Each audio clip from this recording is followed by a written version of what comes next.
আসসালামু আলাইকুম dear viewers. আহ, সন্ধ্যাবেলা হঠাৎ শুনতে পেলাম আইসিসির সিকিউরিটি কমিটি নাকি আমাদের সরকারের কাছে চিঠি দিয়েছে। তিনটা শর্ত নাকি দিয়েছে। মুস্তাফিজকে বাদ দিতে হবে। দর্শক যারা যাবেন তারা বাংলাদেশের জার্সি, লাল সবুজ জার্সি পরতে পারবেন না। আর আমাদের নাকি ইলেকশন পিছিয়ে দিতে হবে।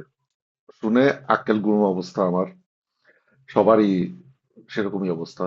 পরে আমি দেখলাম, খোঁজ নিয়ে দেখলাম, এবং আমাদের যুব ক্রীড়া মন্ত্রণালয়ের উপদেষ্টা মহোদয়ের বিবৃতিটা দেখলাম। এটা আসলে আইসিসি সিকিউরিটি কমিটি থেকে সিকিউরিটি বিষয়ে একটা সাবধানতা দিয়েছে। উপদেষ্টা মহোদয় কিন্তু একবারও বলেননি যে এই শর্তগুলো দিয়েছে। উনি যেটা বলেছেন সেটা হচ্ছে আহ এই শর্তগুলা শর্ত ঠিক না। সিকিউরিটির কোন দিক থেকে সিকিউরিটির আমাদের আশঙ্কা বাড়তে পারে সেই বিষয়গুলো বলেছে। আর উনি সাথে একটা লাইন এড করেছে যে আইসিসি যদি এটা প্রত্যাশা করে সেটা একটা হাস্যকর প্রত্যাশা হবে, হুইচ ইজ ভেরি রাইট। আসলে এটা আমি যতদূর বুঝতে পারছি এই বিষয়ে আসলে একটু লেখাপড়া করতে পারলে ভালো হতো। সেটার সময় পাইনি। তবে আমি যতদূর বুঝতে পারছি এটা হয়তো একটা কমিটি থাকে। এটা ইভেন্ট অর্গানাইজেশনের সাথে মনে হয় তাদের কোনো সম্পর্ক নেই। তারা ইন্ডিপেন্ডেন্টলি কাজ করে, এবং আমার মনে হয় এই চিঠি এবং বর্তমান যে সাগাটা চলছে মিউচুয়ালি এক্সক্লুসিভ। সম্ভবত এই ইভেন্ট ম্যানেজমেন্টের সাথে তাদের কোনো রকম কোনো সম্পর্ক নেই। বরং আমরা আহ, গতকাল মধ্যরাতে যে ক্রিকবাজের যে নিউজ এসেছে সেটা নিয়ে একটু আলোচনা করতে পারি। ক্রিকবাজ থেকে জানা গেল যে মানে আইসিসি এখনো আমাদেরকে ভেন্যু চেঞ্জের বিষয়ে কোনো পজিটিভ নড দিচ্ছে না। এটা আসলে অথেন্টিক কোনো নিউজ থেকে আমি ক্রিকবাজের নিউজটা পড়েছি, আর্টিকেলটা পড়েছি।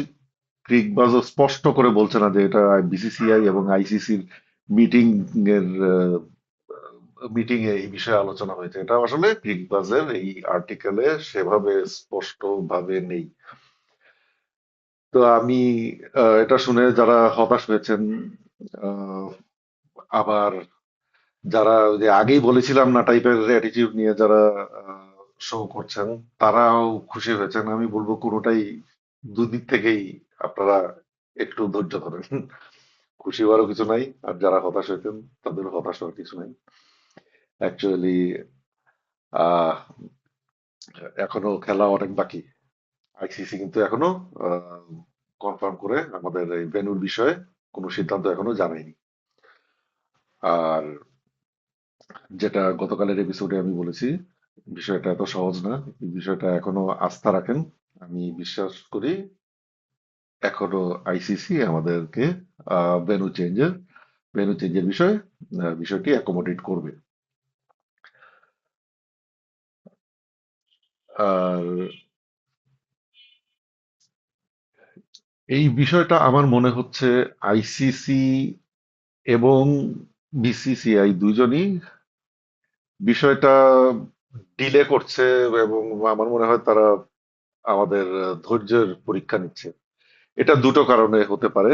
এক হচ্ছে, যত ডিলে করা যায় এতে হয়তো বাংলাদেশের মোরাল ভেঙে পড়তে পারে। বাংলাদেশের প্লেয়াররা হতাশার কারণে এটা তাদের পারফরমেন্সে ইম্প্যাক্ট করতে পারে, এবং ওয়ার্ল্ড কাপে যাতে ভালো পারফর্ম করতে না পারে। এতে দুই দিক থেকেই সুবিধা। বাংলাদেশ যদি ফার্স্ট রাউন্ডে আউট হয়ে যায়, সেকেন্ড রাউন্ডে ম্যাচগুলো এরকম আমার ভেন্যু চেঞ্জের কোনো বিষয় তাদের ফেস করতে হয় না। আর আরেকটা বিষয়, বাংলাদেশকে একটা আহ, বাংলাদেশের বিষয়ে একটা ইমপ্রেশন ক্রিয়েট করা, যত বড় মুখ নয় তত বড় কথা টাইপের অ্যাটিটিউড আমাদের গায়ে একটা ওরকম অ্যাটিটিউডের ট্যাগ দেওয়া, এটা একটা হতে পারে। আর আরেকটা হতে পারে, যেহেতু আমাদের এখানেই এই ওয়ার্ল্ড কাপে পার্টিসিপেট করা না করা নিয়ে একটা বিভেদ তৈরি হয়েছে। দুইটি শিবির হয়ে গেছে, আইসিসি, সরি বিসিবি, সরকার অ্যালাইন্ড আছে, বাট ক্রিকেটারদের মধ্যে কেউ কেউ বলছেন আহ, খেলা উচিত। এক্স ক্রিকেটারদের কথা বলছি। তো এই যে এই বিভাজনটা আছে সেটাকে কাজে লাগিয়ে যদি কোনো রকম ফায়দা লুটা যায়, সেরকমও কোনো নিয়ত থাকতে পারে বিসিসিআই এর।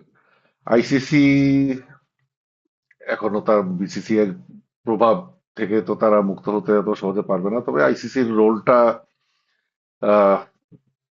এখনো আমার কাছে আসলে আমি ক্লিয়ার না, তারা কি actually neutral roll roll play করতে চাচ্ছে নাকি তারা বিসিসিআই গুটি হিসাবে কাজ করতে চাচ্ছে। সেটা যদি হয়, আমি গতকালের এপিসোডের কথা আবার রিপিট করব, it will be disasters for ICC. আমি এটাই বিশ্বাস করি এখনো এবং বিশ্বাস করে যেতে চাই। এবং fingers crossed, hopefully whatever turns out, it will be in our favor. Thank you.